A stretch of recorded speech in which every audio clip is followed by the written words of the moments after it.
যমুনা নদীর শান্ত জলে আজ যেন অন্যরকম এক আনন্দ। এই যমুনার তীরেই ভগবান কৃষ্ণ বিশ্রাম করেছিলেন, বাঁশির সুরে জাগিয়ে তুলেছিলেন ভক্তির আলো। এই যমুনাই যমরাজের প্রিয় বোন, ভাইয়ের জন্য যার হৃদয় ভরে থাকে অশেষ স্নেহে। কথিত আছে, এই পবিত্র তিথিতে যমুনা দেবীর আহ্বানে যমরাজ এসেছিলেন বোনের ঘরে।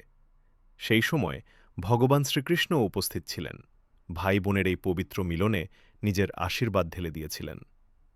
যমুনার ফোঁটায় যমরাজের মুখে হাসি, আর কৃষ্ণের কৃপায় জন্ম নেয় ভাইফোঁটার পবিত্র পরম্পরা।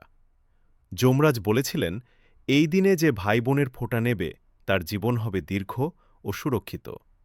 সেই থেকেই ভাইফোঁটা কৃষ্ণের কৃপা, যমরাজের আশীর্বাদ আর যমুনার ভালোবাসার মিলন।